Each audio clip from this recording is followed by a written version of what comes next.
time has come for him to meet his master. So one of the disciples, or the disciple I have not talked about, took him to visit Ramkrishna for the first time. And he sits with folded hands at the feet of Ramkrishna. Again, Ramkrishna, like Latu, he looks and, oh dear, what have you brought here? It's a fire full of renunciation. What have you brought here? Renunciation and nothing else here. Blazing fire of renunciation. What a marvelous personality. And then Nagmashai said, Maharaj, please, can you make me a monk? I would like to become a monk. And Ramkrishna said, look, you are very special. You are going to tell the world how you can lead a householder's life and yet be spiritual. I want you to continue to lead a householder's life. You will be the best example of a householder who leads a spiritual life. You will be that example. So I am ordering you not to become a monk. Stopped him. You see, Ramkrishna gave different instruction to different youngsters who came to him. So Nag Mahashaya said, you carry on. You are the perfect example. So Nag Mahashaya continued his own way. Then they are jumping up and down, and life carried on. But he was such a lovely, gentle person. He could never utter a ill word towards anybody. Even if they mistreated him, he could never say ill about anybody. And if anything slipped out of his mouth, he would pick up look, again, don't try it at home. He would pick up a stone and hit his head, saying, how dare you be nasty to someone? Why did you use that critical comment? He would hit himself with a stone. There was a story in Harry Potter or something. There was a character who was doing that, wasn't it? So this Nagmahashaya was doing stuff like that. And somebody had to take the stone away from him, otherwise he'll keep bleeding. His life was like that. And you see, if, for example, he lived in a thatched hut where the roof would keep leaking every monsoon, the roof would be leaking, you would keep repairing it again and again. But this Nagmahashaya cannot give trouble to anybody. So he would, the wife would wait. When he's gone out, she would find the roofer, come here quickly and repair before he gets back. Because he can't trouble anybody, even if you are paying him. You can't trouble anybody. So one day, the roofer had gone up and was trying to, and Nagmahashaya came, he is doing so much for us. This is not on. He climbed up. He said, look, I will do it. You come down and I'll make a hookah for you and have something to eat and drink, and I'll fan you and I give you money for coming. I'll sort it out. Sorry to have given you so much trouble. So he's giving him money while he's doing his work and fanning him and offering him tea and saying sorry. You see, this is Nagmahashaya. Can a person like that be alive? Could he have lived? Think. Incredible. This was his whole life. His mannerism was incredible. Example of a householder's life. So here he lives in that particular state of mind. Things are going on well. You see the love and the spirituality that becomes enlightened in his life. Tremendous dedication to Ramakrishna. You see, now Ramakrishna is his master, his guru. He visits him from time to time when nobody is there to get instructions, to sit at his feet. Again and again they visit. Now let me tell you how dramatic this is. If, for example, on one day they were saying, okay, here is some food for you. He said, it's 11th day of the lunar month, I am not eating today. Oh, Ramakrishna, I know what to do. I'll eat some. This is prasad. Now we see Nagmahashaya, Maharaj, prasad. So they're given a leaf plate, banana leaf plate, they give prasad. So he said, eat this. Nagmahashaya said, this is fantastic. This is nectar. He gobbled up the prasad and he gobbled up the leaf. This leaf has touched the prasad. It cannot be cast away. Swallow it. One day, one other disciple, through Ramakrishna, gave him a blanket. Now, you don't give this man a blanket, because when he said, it's come from the great man himself. So he put the blanket, normally the blanket you wear around or he put it on his head and started wandering about with the blanket on his head, because it must be given the right place, on top of my head. Weird to the, incredible character. All his life, tremendous humility, tremendous love of humanity, tremendous power of celibacy visible in the life of this marvelous personality. Let me show you the link between Narendra and Nagmahashaya. Here is this the chief amongst the monastic disciples of Ramakrishna, and here is the chief amongst the household disciple of Ramakrishna. How do they link up? How do they relate? Every time Nagmashai saw Vivekananda, he would fall flat on his, on his tummy, Dandavat, and say, today I've seen Shiva, bless me. And Narendra was, okay, calm down. Very unusual relationship. And there was another disciple I'm going to talk about called Girish Chandra Ghosh. One day he classified both of them. And look at the classification.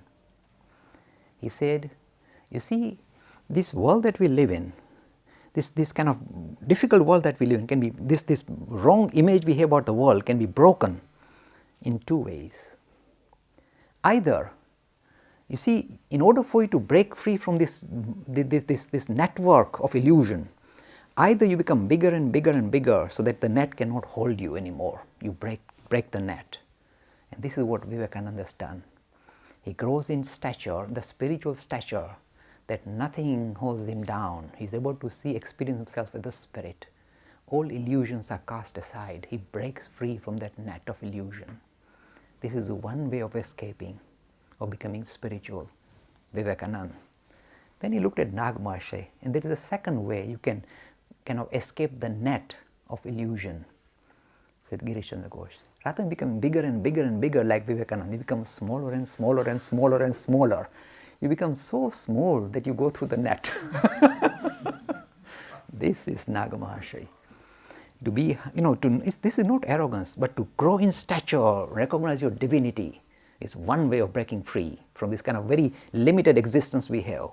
And the other way is to become smaller than the small, humbler than the humblest. And this was not made up. In later life, when Nagmashai ever visited Belur Math, and Vivekananda would call all the disciples, come here. Today, bow down. This is the example of a true householder. Because here, nothing is pretense. He means it. You saw his life, the way he would gobble up a plate. In the future, whenever he was offered any food on a plate, they would give him the food and they snatch the plate and run away. Otherwise, he would swallow it. You're fanatic. But what a fanatic.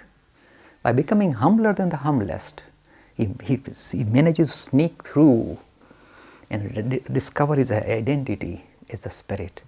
Two major pathways, bigger than the biggest, smaller than the smallest. Where do we get this from? From Kathopanishad.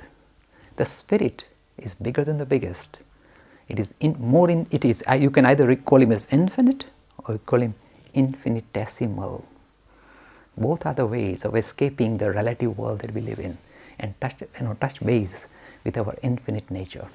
Now, every time I start, I do a little bit of recap so that people who are perhaps just joining in the television series can get an idea of what we are talking about. We are talking about one of these great modern proponents of Hinduism, a spiritual giant that became visible in India about 150 years ago, a spiritual giant. And yet his uniqueness is his ordinariness.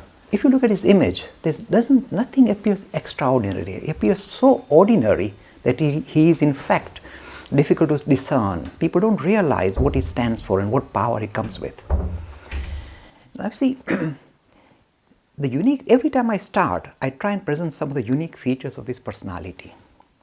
He comes with this marvelous idea that religions are different pathways for exploring or discovering spirituality. Different religions and different movements within different religions are different ways of exploring a broad idea of spirituality that underpins this reality, exploring the depth of what is this all about. That is all it is. He recognizes, you see, in one life, he is able to, kind of experience spirituality using variety of different modes promoted in the Hindu tradition as well as in non-Hindu tradition. This has not happened in the history of mankind. It is highly unusual. Let me just give a glimpse of what this is all about. You see, when we experience spirituality, we can only do so using our human goggles. We cannot leave our goggles. We can never actually experience the absolute in absolute terms. We have to use some relative framework to relate to the absolute. That's the interface between us and spirituality or this idea of spirit. The interface is not absolute. It will show up in a very unique manner in the sense that every time a proponent of spirituality talks about God or saying, he may use different language, different vocabulary, different metaphor. This is not because he is mistaken. It's simply that this is the best framework he possesses in his particular period to present the idea of spirituality. So some would see burning bushes, some would talk to angels, some would say enlightenment, Buddha.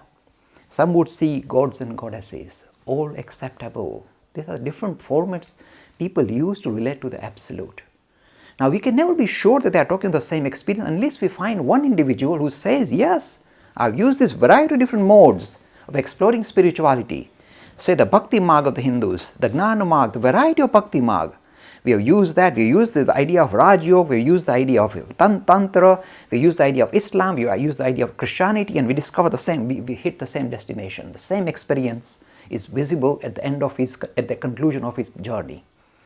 Very unique phenomena. And this has become now, is becoming visible, and its relevance is becoming visible in the modern time, because we face a world where there is tremendous struggle and strife in the name of religion. And even within the same religion, there's a lot of friction within the same religion. If you are in Islam, there's Sunnis and Shias and Sufis, and there is a lot of pressure. Same in the Christian tradition, same in the Hindu tradition. There's a variety of different approaches. They don't sit well together. And the resolution of all these issues lies with this gentleman who talks of pluralism. Pluralism. This is a nectar-like word. Now you see, we have been promoting it as Vivekananda Center, as Hindu Academy, and it is really entering the system in no uncertain manner.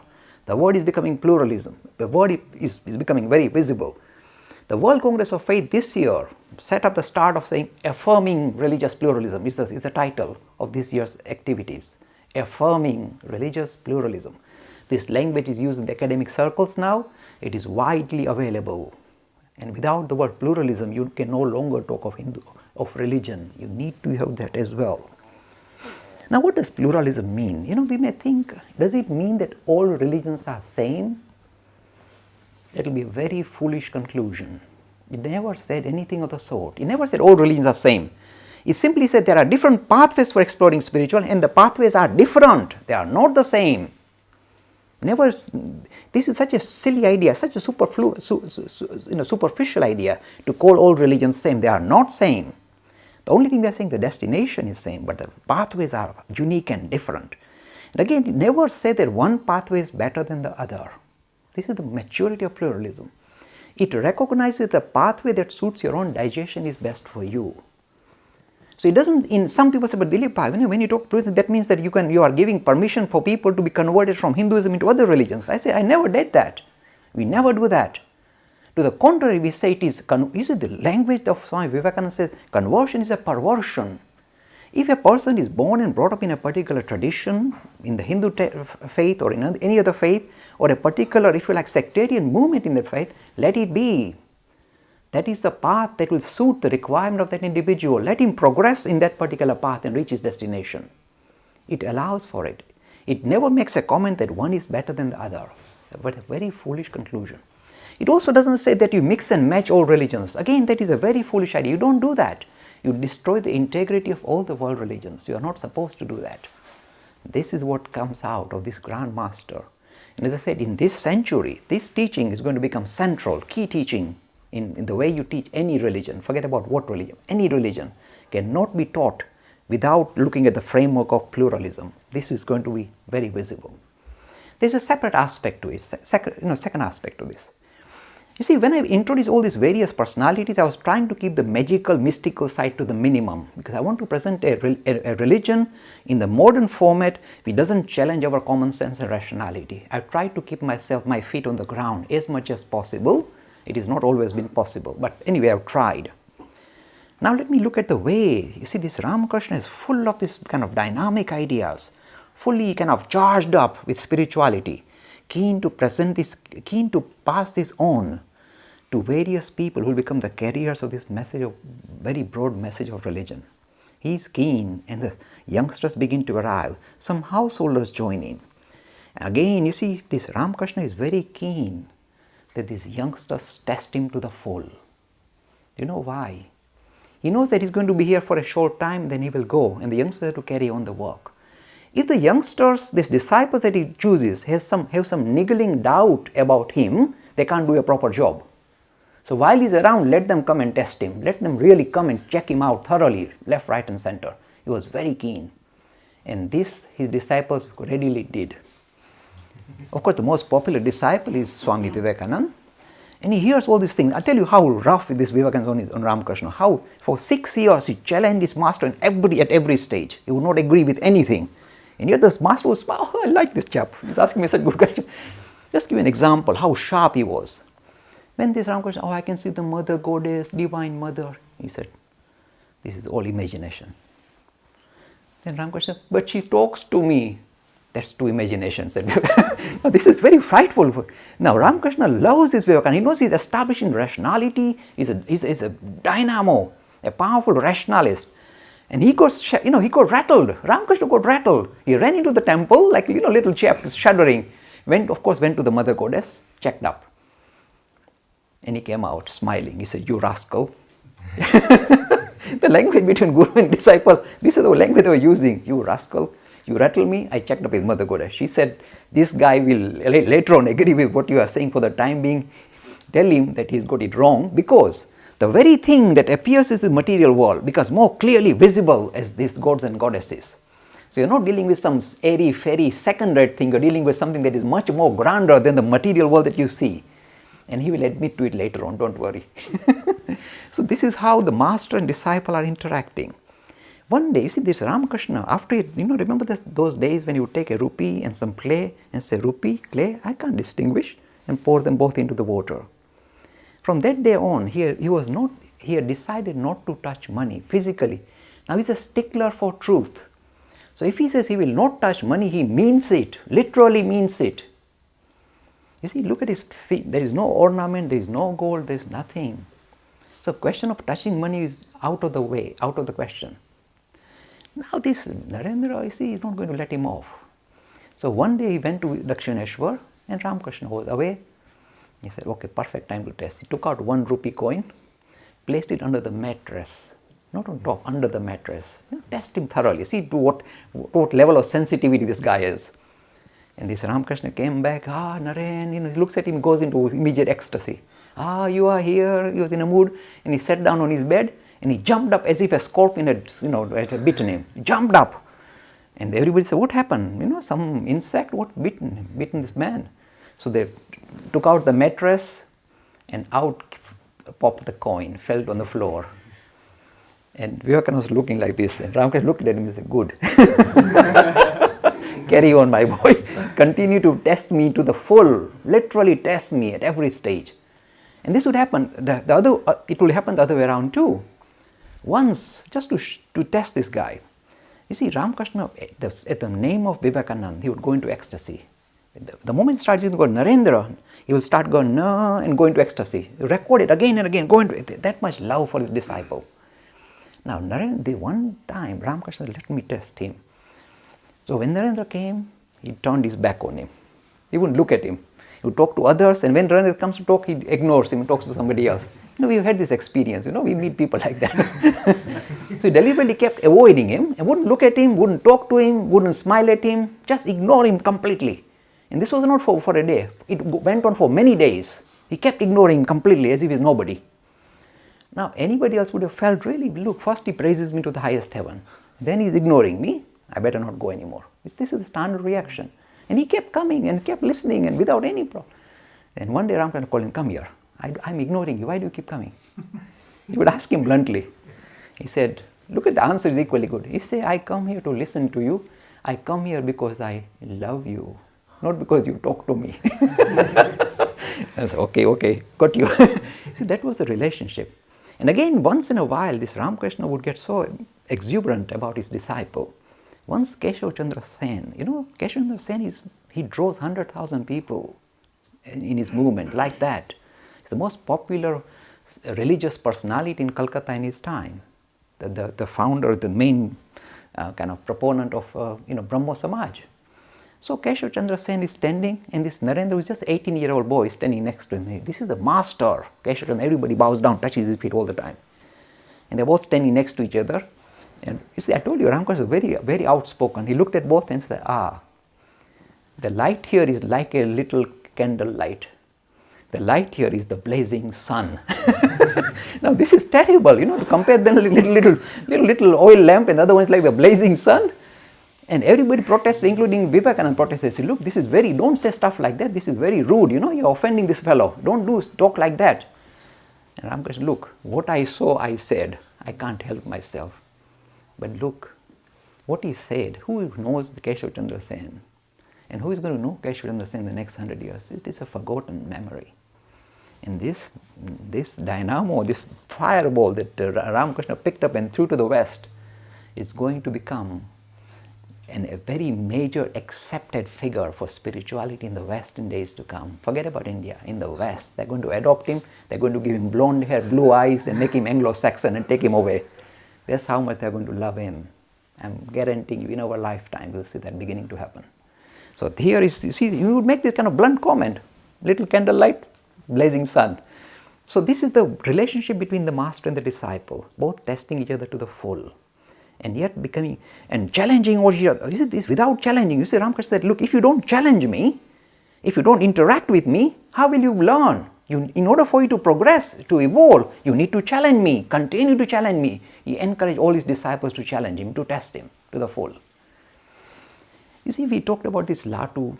Remember this Latu, this servant boy who became this great monastic disciple, the first monastic disciple of the Ramakrishna order. And you see this guileless person, how he lived. And then sometimes to take shelter from the rain, he would go and sleep in the open carriage. And the carriage gets linked to the train and disappears 50 miles away. And he wakes up saying, where am I? And he said, from now on, I don't take shelter in the carriage. And see, these guileless personalities. One day this Ramakrishna did the story. Remember, we've been using the story for children of Jatila. The young boy, his mummy said, my boy, if you go through the forest, feel frightened, just call on your brother. Your brother is Krishna and his name is Madhusudan. So this boy, Jatila, was able to get first-hand experience of God as his brother. And this Ramakrishna did the story. And this little Latu is listening, is in trouble. The moment the story finishes, it goes to the Panchvati. There's a little forest in the north of the temple. He goes in there, shouts, oh Madhusudan, where are you? Wailing, crying all night for Madhusudan. You see, everything the Ramakrishna said had an immediate impact. The thing is, he didn't only just preach high philosophy. Each and every individual who came near him, he managed to lift them up and open up the doorways of spiritual experience. He was dishing out not philosophy and theory, he was dishing out experience firsthand. Every one of them was allowed to immediately experience this idea of spirit, God for himself, each and every disciple who came near him. Let me take the story a stage further. During this time, he came across another young man. The name of this young man is Yogin. Now, Yogin comes from a very aristocratic family, and he's very strongly attracted to Ramakrishna, starts visiting Ramakrishna again and again. He's absolutely in love with his personality. You see, if spirituality is sincere here, you'll be drawn to other people who are equally sincere and spiritually evolved. It'll come naturally. It's like a natural law. You'll be drawn by them. So this Yogin is drawn by Sri Ramakrishna and he's very close to him. Things are going well. So far, so good. But then Yogin's mother said, look, standard stuff in every family. My boy, you're grown up, it is time for you to get married.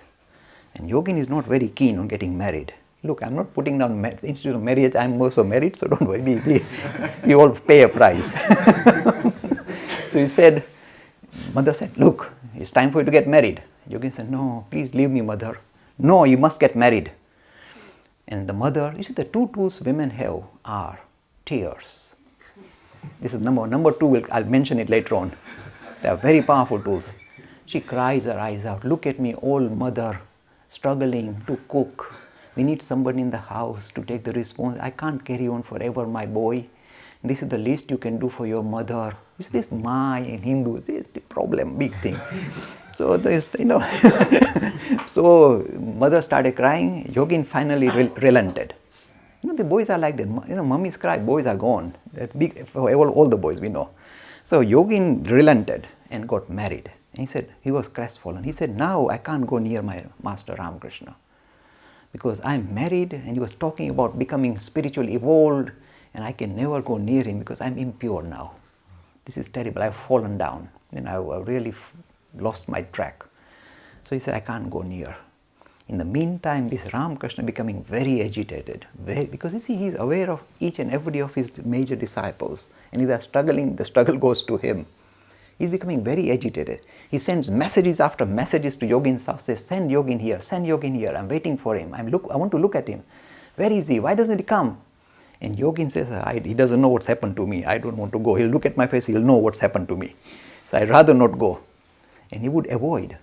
Now how to pull him? He will use every trick under the sun. So he remembered that this Yogin had been given some money by the temple to buy some equipment for the temple. The equipment had arrived, but a few annas, a few pence had not been settled for the account. So there was balance left, a few pence. So he sent a message saying the temple is annoyed that you are such a cheat. Now Yogin said, I have fallen down, but not that far. They're calling me a cheat, 2 pence, 5 pence, they're calling me a cheat. This is terrible. He came with his money, you see. In the moment, this is a lovely story. These are real things, these are recorded stuff. This is not anything make-believe.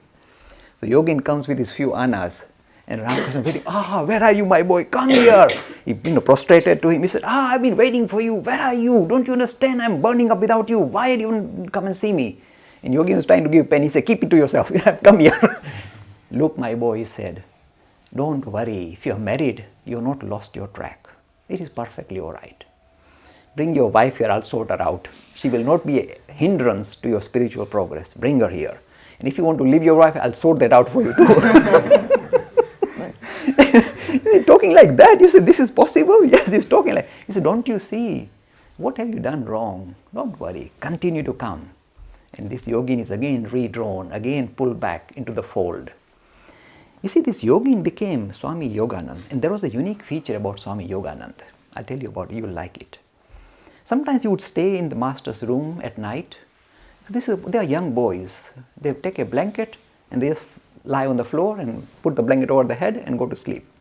And they stay here because in case Ramkrishna wants in the middle of the night, water or something, they jump up and do it. They are the disciples. One day Yogin suddenly opened his eyes and Ramkrishna's bed was empty.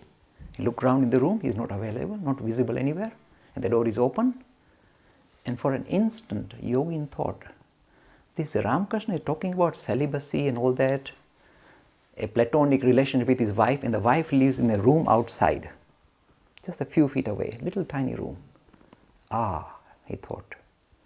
Immediately the thought arose, he was rattled, because if you really respect and love somebody, suddenly you feel that your respect has not been, your trust has been broken.